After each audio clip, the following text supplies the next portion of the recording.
요즘 같은 시대에는 살아있는 것이 복일까요? 아니면 먼저 죽는 것이 복일까요?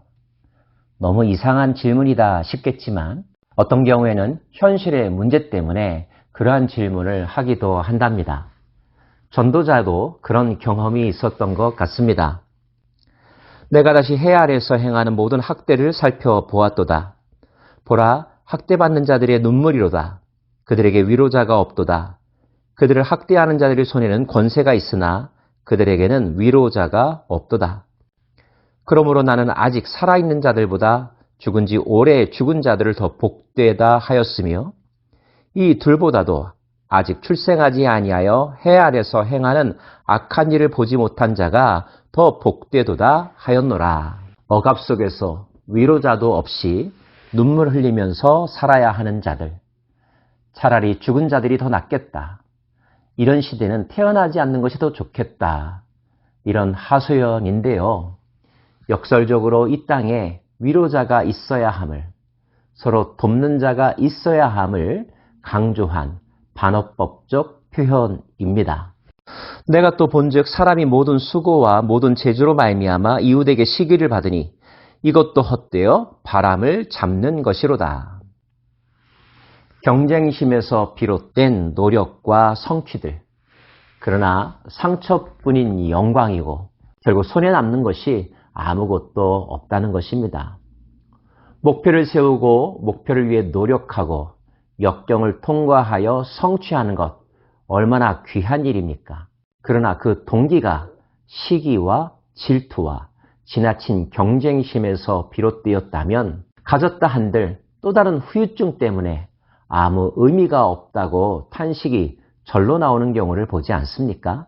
차라리 그럴 바에는 두 손에 가득하고 수고하며 바람을 잡는 것보다 한 손에만 가득하고 평온함이 더 나으니라.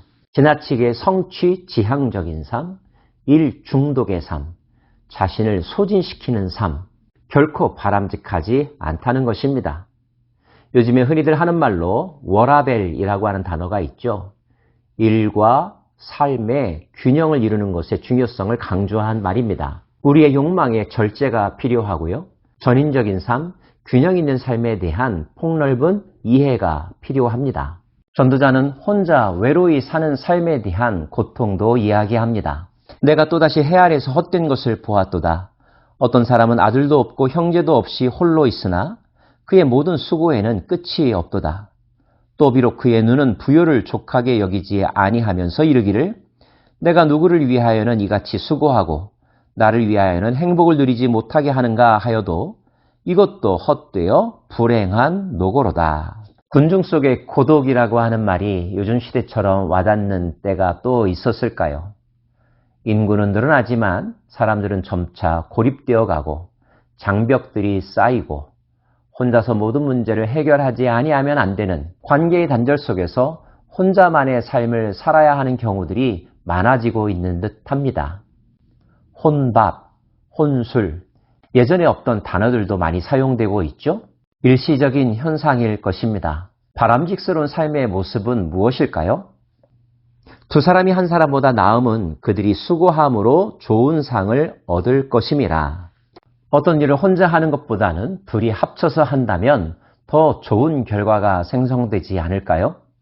혹시 그들이 넘어지면 하나가 그 동물을 붙들어 일으키려니와 홀로 있어 넘어지고 붙들어 일으킬 자가 없는 자에게는 화가 있으리라. 힘들 때 서로 끌어주고 세워주고 밀어주고 도움을 주고받을 수 있으니까요. 창세기 말씀에 의하면 인간에게 또 한 명의 인간을 창조하신 것은 그들이 서로 돕는 자의 역할을 하며 온전한 삶을 이루어가라는 하나님의 배려이자 특권이라는 것을 우리는 기억해야 합니다. 또 두 사람이 함께 누우면 따뜻하거니와 한 사람이면 어찌 따뜻하랴.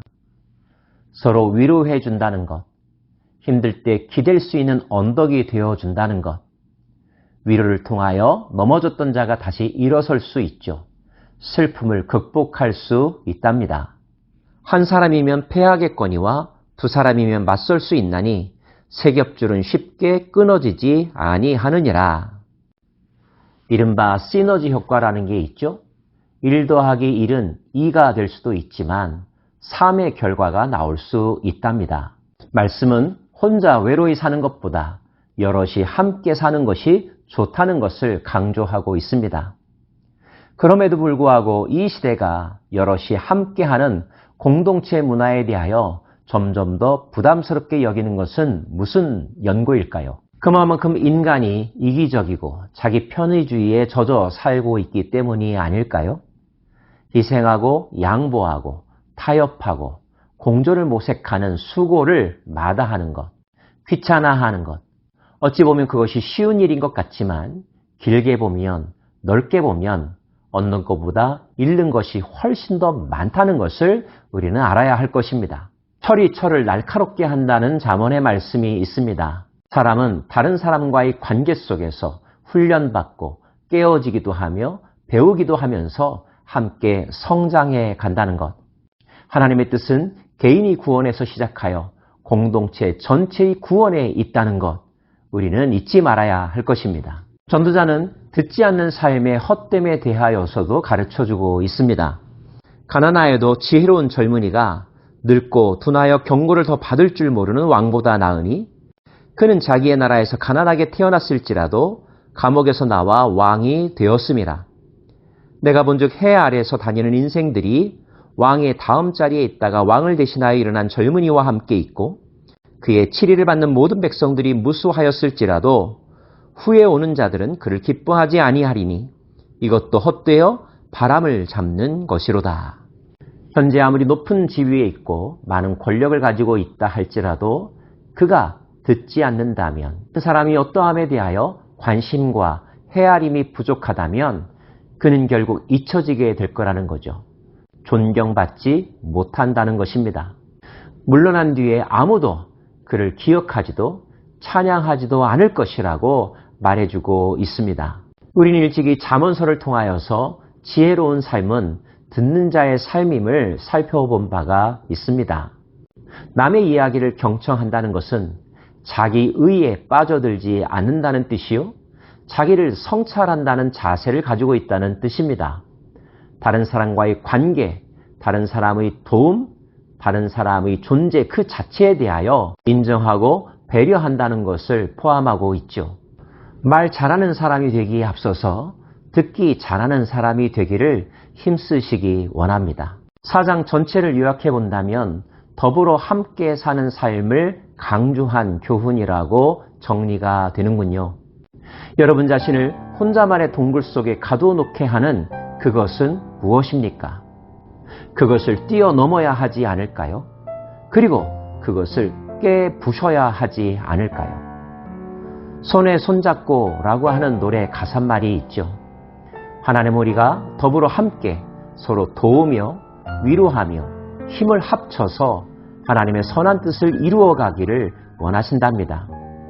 하나님을 사랑하는 자, 곧 그 뜻대로 부르심을 입은 자들에게는 모든 것이 협력하여 선을 이룬다고 했는데 여기서 그 모든 것 안에는 나와 너, 우리도 포함되어 있다는 것.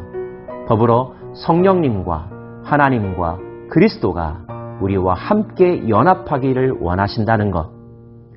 벽을 뛰어넘으십시다. 손을 뻗으십시다. 손을 잡고 어깨동무를 하고 더불어 함께 삶의 모든 문제에 부딪혀 승리하는 우리 모두가 되기를 원합니다. 기도합시다.